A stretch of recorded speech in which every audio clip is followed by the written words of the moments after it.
आयोग के अंदर के लोग, इनसाइडर लोग इसमें शामिल नहीं होंगे, तब तक ऐसे प्रश्न पत्र लीक करना आसान काम नहीं है। एक सिपाही और एक दूसरे सिपाही की औकात नहीं है कि कोई इतना बड़ा प्रश्न पत्र लीक कर दीजिए। बीएसएससी का ऐसे ही प्रश्न पत्र लीक किया था, बिहार जी। कर्मचारी चयन आयोग का। और हुँ। आपको याद होगा उसमें सीनियर आईएएस अधिकारी उसके चेयरमैन थे। हुँ, बाकायदा उनकी गिरफ्तारी हुई हुँ, और वो 3.5 साल तक जेल में रहे भी, हुँ, जबकि बाद में पता चला कि उनकी ऐसी कोई भूमिका भी नहीं थी। जो आर्थिक अपराध इकाई है, उसने हुँ, भर्ती बोर्ड को 12 सवालों का जो क्वेश्चनियर होता है, प्रश्नावली होती है, वो भेजा है और उसका भी अब तक जवाब नहीं दिया गया, जो मेरी जानकारी है।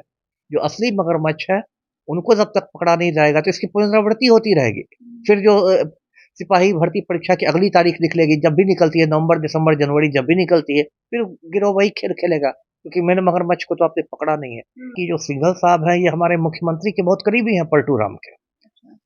और जब ये डीजीपी थे सिंघल साहब, बिहार पुलिस के मतलब प्रमुख थे, तब भी बहुत विवादों से भरा इनका कार्यकाल था। कि एक गया के सीनियर एसपी पर मामला चला था, आदित्य कुमार पर। हुँ, और बाद में उसमें बात आई कि सिंघल साहब ने कहा कि मुझे पटना हाई कोर्ट के चीफ जस्टिस ने 40 बार फ़ोन किया उसे पैरवी की।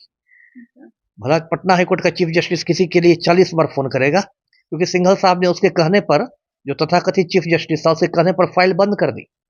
वो केस ही खत्म कर दिया। तो मीडिया वालों ने मुख्यमंत्री से पूछा कि कोई एक्शन होगा सिंघल साहब पर? तो मुख्यमंत्री ने कहा कि नहीं, नहीं, अब तो वो रिटायर करने वाले हैं, अब क्या होगा, जाने दीजिए उनको। और रिटायर करने के 1-2 महीने बाद सिंघल साहब को सिपाही भर्ती बोर्ड का चेयरमैन बना दिया गया। नमस्कार, बहुत स्वागत है आपका लाइव बिहार में, मैं आपके साथ रूपम। देखिए, इस बार सिपाही भर्ती परीक्षा जिसमें क्वेश्चन वायरल हुआ और उसके बाद रद्द भी कर दिया गया। हम आपको बता दें कि एक एसआईटी टीम की गठन हुई और उसके बाद कई लोग पकड़े भी गए हैं, पूछताछ कई लोगों से की गई है। अभी सुनने में आ रहा है कि 1 से 2 जवान भी पकड़े गए हैं, यानी कि परत दर परत खुलासा हो रहा है, कौन-कौन से लोग उसमें शामिल हैं। आज इसी बनिस्बत बात करने के लिए हमारे साथ जुड़े हुए हैं एक्स आईपीएस अमिताभ दास सर हमारे साथ जुड़े हुए हैं, क्योंकि लगातार चाहे बीपीएससी हो, सिपाही भर्ती हो, कोई भी हो, एग्जाम जब पेपर लीक होता है तो उसके लिए लगातार बच्चों के लिए आवाज उठाने के लिए हमेशा खड़े रहते हैं। सर, बहुत स्वागत है आपका लाइव में। जी, धन्यवाद आपका। सर, अभी सुन रहे हैं कि एक सिपाही उसमें पकड़े भी गए हैं, तो क्या लग रहा है कि अब बहुत जल्द ही जो मेन जो है आदमी वो पकड़ा जाएगा? जी, सही है। देखिए, पहले मैं दर्शकों को इसकी संक्षेप में पृष्ठभूमि बताता हूँ। हम्म, ये बिहार में क्या अभी चल रहा है कि 21,391 हम्म, 21,391 सिपाहियों की रिक्तियाँ निकली हैं पुलिस हम्म, बल में। हम्म, और मुझे जैसा लगता है, ये आज़ादी के बाद बिहार में सबसे बड़े पैमाने पर ये बहाली का काम हो रहा है। हम्म, तो अभी 1 अक्टूबर को 2 शिफ्ट में इसकी लिखित परीक्षा हुई थी। हम्म, उसके बाद उसी दिन क्या हुआ कि पटना में कंकड़बाग क्षेत्र में कॉलेज है, रामकृष्ण द्वारिका कॉलेज। हम्म, वहाँ से 6 लड़के पकड़े गए। उनके पास में से जो 5 के पास जो आंसर शीट बरामद हुए, वो हूबहू मेल खा गए। जो हम्म, प्रश्न पत्र आया था, उसी के वो आंसर थे। हम्म, तो उसके बाद बहुत हंगामा हुआ। इस बीच क्या हुआ कि जो भर्ती बोर्ड के चेयरमैन हैं, जो सिंघल साहब हैं, जो हम्म, बिहार पुलिस के डीजीपी हुआ करते थे, हम्म, उनका बयान आया कि नहीं, सब कुछ ठीक हुआ है, कोई प्रश्न पत्र वायरल नहीं हुआ है, हमारा इंटरनल अरेंजमेंट बहुत मजबूत है, वगैरह वगैरह। लेकिन इतना ज़्यादा सबूत मिले कि अगले रोज ही इस परीक्षा को रद्द कर दिया गया, 1 हम्म, तारीख वाली परीक्षा को। और 7 और 15 अक्टूबर को जो परीक्षाएं होने वाली थी, उसको अगले आदेश तक स्थगित कर दिया स्थगित गया। कर दिया गया। उसके बाद बिहार पुलिस की जो आर्थिक अपराध इकाई है, ईओयू जिसको कहते हैं, उसने एक एसआईटी का गठन किया है, हुँ, स्पेशल इन्वेस्टिगेशन टीम का। उसमें लंबा चौड़ा एसआईटी वो है, उसमें 1 डीआईजी हैं, 1 एसपी हैं, 6 डीएसपी हैं, 13 इंस्पेक्टर हैं, 2 सब इंस्पेक्टर हैं। और पूरे बिहार में इस सिपाही भर्ती से संबंधित 74 प्राथमिकियां दर्ज हुई हैं बिहार में। पूरे बिहार में 23 जिलों में 74 एफआईआर दर्ज किए गए हैं। हुँ, तो अब सब का अनुसंधान वही कर रहा है, ईओयू ही कर रहा है। हुँ, और जैसा आपने बताया, उसमें अभी 2-3 लोगों की गिरफ्तारी हुई है, संयोग से सभी पुलिस विभाग के ही हैं। हुँ, सिपाही लोग हैं। और उसमें एक एसएसबी है, सशस्त्र सीमा बल का भी एक सिपाही गिरफ्तार हुआ है। हुँ, और 1-2 सिपाही गिरफ्तार हुए, नालंदा जिला बल शायद है, और पटना जिला बल, ऐसे ही 2-3 सिपाही गिरफ्तार हुए हैं।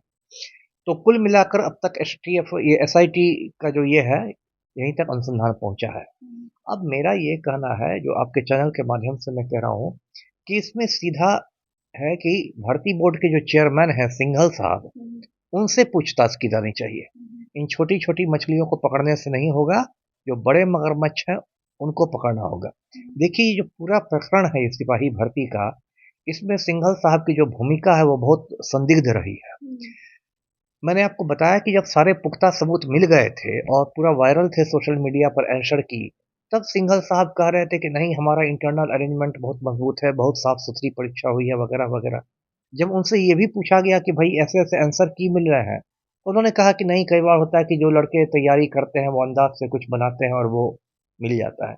तो ये बात मतलब हजम होने वाली नहीं है सिंघल साहब की, क्योंकि हम लोग भी कभी स्टूडेंट हुआ करते थे, तो हम लोग भी परीक्षा के पहले कुछ सवाल सोच के आते थे कि हो सकता है लड़ जाए। मान लीजिए 15 सवाल हम सोच के आते, हो सकता है एक लड़ भी जाता था। यानी कि पूरा मामला को निपटाने की कोशिश हाँ, की है। लेकिन यहाँ पर जो आंसर की में 1, 2, 3 नहीं, 92 सवालों के जवाब हैं, तो ये कैसे मिल जाएगा? ये तो मतलब मिल गया तो चमत्कार ही समझिए। तो ये से चमत्कार तो होते नहीं है। तो साफ है कि कोई गिरोह इसमें लगा हुआ है। तो सिंघल साहब का ये बयान बहुत संदेह पैदा करता है कि या तो वो खुद दोषी हैं या फिर वो दोषियों को बचा रहे हैं, दो ही बात हो सकती है। दोनों ही स्थितियों में उनसे पूछताछ करनी चाहिए। एसआईटी का जो चीफ है, जो ढिल्लो है, डीआईजी, उसको खुद जाके पूछताछ करनी चाहिए सिंघल साहब से। और यदि उस पूछताछ के दौरान कुछ सबूत मिलते हैं तो बाकायदा उनकी गिरफ्तारी होनी चाहिए। सिंघल साहब ऐसा तो नहीं कि कानून से ऊपर है। तो ये मैं कह रहा था, और ये बात भी अब आने लगी है धीरे धीरे अनुसंधान के दौरान कि सीधे मतलब प्रेस से ही वो खरीदा गया था प्रश्न पत्र, जहाँ प्रिंटिंग प्रेस में छपने गया था वहीं से कर गया है। ऐसे भी मैं पहले दिन से कह रहा हूँ कि जब तक मतलब आयोग के अंदर के लोग, इनसाइडर लोग इसमें शामिल नहीं होंगे, तब तक ऐसे प्रश्न पत्र लीक करना आसान काम नहीं है। एक सिपाही और एक दूसरे सिपाही की औकात नहीं है कि कोई इतना बड़ा प्रश्न पत्र लीक कर दीजिए। सर, यह मामला के बारे में हम आपसे इसलिए ही पूछ रहे हैं क्योंकि आप एक आईपीएस भी रह चुके हैं। तो अगर आप उस समय मतलब इस समय भी आईपीएस रहते और यह मामला आप लोगों के अंदर में भी आता तो इसको सबसे पहले आप क्या करते? किसको सबसे पहले पकड़ते? ये ठीक है। कार्रवाई कैसे शुरुआत नहीं, करते? कार्रवाई तो जिन लोग को मान लीजिए पकड़ा गया वो तो ठीक है, कि जिन लोग ने वायरल किया, आंसर की को भेजा, वो सब तो है ही है। ये मैं नहीं कह रहा कि जो लोग पकड़े गए वो निर्दोष है, लेकिन इसमें सबसे पहले चेयरमैन से पूछताछ की जानी चाहिए थी। सिंघल साहब से, सिंघल भर्ती साहब बोर्ड से के ही। चेयरमैन से जी। हुँ, आपको याद होगा, मैं दर्शकों को याद दिलाऊं, 2017 में, आज से 6 साल पहले, बीएसएससी का ऐसे ही प्रश्न पत्र लीक किया था, बिहार जी। कर्मचारी चयन आयोग का। हुँ, हुँ, और हुँ, आपको याद होगा उसमें सीनियर आईएएस अधिकारी उसके चेयरमैन थे। हुँ, बाकायदा उनकी गिरफ्तारी हुई हुँ, और वो 3.5 साल तक जेल में रहे भी, हुँ। जबकि बाद में पता चला कि उनकी ऐसी कोई भूमिका भी नहीं थी, अच्छा। है ना? तो उनको पटना के सीनियर एसपी ने बुलाया पूछताछ के लिए, और पूछताछ के बाद उनको गिरफ्तार कर लिया गया। हुँ, तो मेरा ये कहना है कि जो चेयरमैन है भर्ती बोर्ड के, यदि चेयरमैन है सिंघल साहब, तो उत्तरदायी तो भी तो उन्हीं का है ना।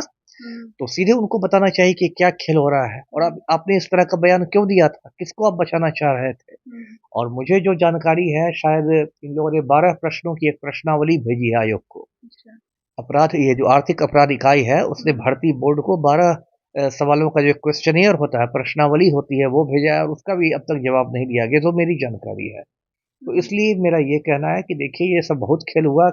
अभी तक जो हो रहा है तो यही है, कहता है ईओयू कि आज एक कमलेश पकड़ा गया, फिर विमलेश पकड़ा गया, अखिलेश पकड़ा गया। तो इनसे कुछ होने वाला नहीं। ये लोग टुटपुजिया लोग हैं, हुँ, दोषी होंगे लेकिन टुटपुजिया लोग हैं। जो असली मगरमच्छ है, उनको जब तक पकड़ा नहीं जाएगा तो इसकी पुनरावृत्ति होती रहेगी। हुँ। फिर जो सिपाही भर्ती परीक्षा की अगली तारीख निकलेगी, जब भी निकलती है, नवंबर, दिसंबर, जनवरी, जब भी निकलती है, फिर गिरोह वही खेल खेलेगा, क्योंकि मैंने मगरमच्छ को तो आपने पकड़ा नहीं है। हुँ। इसलिए मैं मजबूती से ये मांग करता हूँ कि सिंघल साहब से पूछताछ हो और जरूरत पड़ने पर उनकी गिरफ्तारी हो। जी। सर, कोई ऐसा मतलब डर भी बनाया जाए कि लोग ये करने से डरें क्योंकि लगातार ये तो समझिए कि आम हो गया है जी। बिहार में। हर परीक्षा में इस तरह जी। से किया जा रहा है। वही वही बोल रहा हूँ ना मैं।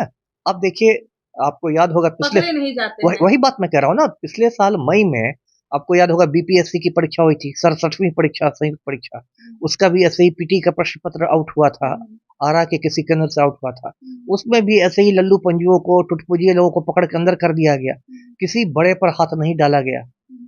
तो इसलिए उन गिरोह का मनोबल फिर बढ़ा रहा। फिर वो सिपाही भर्ती में उन्होंने खेल कर दिया।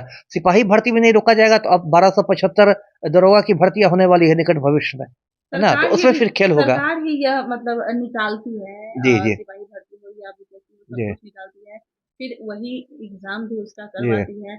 वही लोग पकड़े भी जा रहे हैं, तो संरक्षण आखिर खेल कौन खेल रहा है? खेल तो देखिए, साफ बात है कि मतलब जो सत्ता के गलियारे हैं उसमें शिक्षा माफिया की पैठ है। अच्छा।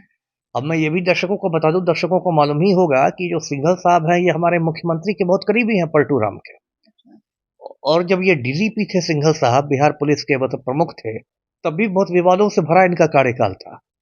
मैं एक बात याद दिलाता हूँ, कुछ दर्शक हो सकता है भूल गए हों या नहीं मालूम हो, कि एक गया के सीनियर एसपी पर मामला चला था आदित्य कुमार पर, और बाद में उसमें बात आई कि सिंघल साहब ने कहा कि मुझे पटना हाई कोर्ट के चीफ जस्टिस ने 40 बार फ़ोन किया उसे पैरवी की। भला पटना हाई कोर्ट का चीफ जस्टिस किसी के लिए 40 बार फ़ोन करेगा?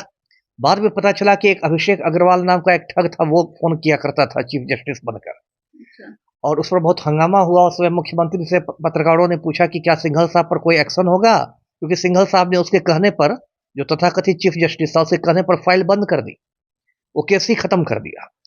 तो मीडिया वालों ने मुख्यमंत्री से पूछा कि कोई एक्शन होगा सिंघल साहब पर? तो मुख्यमंत्री ने कहा कि नहीं, अब तो वो रिटायर करने वाले हैं, अब क्या होगा, जाने दीजिए उनको। और रिटायर करने के 1-2 महीने बाद सिंघल साहब को सिपाही भर्ती बोर्ड का चेयरमैन बना दिया गया। तो ये तो पलटू राम के करीबी हैं, और इसलिए हो सकता है इनसे पूछताछ भी अभी तक नहीं हो रही हो, क्योंकि पलटू राम को कोई इशारा हो कि भाई इन पर हाथ नहीं डाला जाए। तो ये सब तो देखिए साठगांठ है, सत्ता के गलियारे में इन लोग की पैठ है शिक्षा माफिया की, इसलिए ये लोग डंके की चोट पर ये प्रश्न पत्र लीक कराते हैं और सब कुछ कर रहे हैं।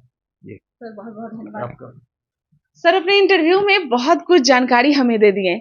उन्होंने साफ तौर पे बता दिया कि कौन-कौन लोग हैं जिन पे सबसे पहले उनकी पूछताछ होनी चाहिए, जिसमें सिंघल जी का भी नाम आ रहा है। और उन्होंने कहा ही कि एक शिक्षा माफिया जो है वो सत्ता के गलियारों में घूम रहा है, और यह जो राजनीतिक में जो लोग हैं वही इन्हें संरक्षण दे रहे हैं। और यही वजह है कि हमारे बिहार में जितने भी एग्जाम हो रहे हैं उसमें पेपर लीक हो जा रहा है, और पेपर लीक करने वाला कभी पकड़ा ही नहीं जाता है, और फिर वह केस फाइलों में बंद हो जाती है, और उसके बाद तारीख पे तारीख मिलते जाती है। चलिए, कमेंट्स जरूर कीजिए। अभी के लिए इतना ही। बने रहें लाइव बिहार के साथ। धन्यवाद। लाइव बिहार यूट्यूब पर सब्सक्राइब और फेसबुक पर लाइक जरूर करें।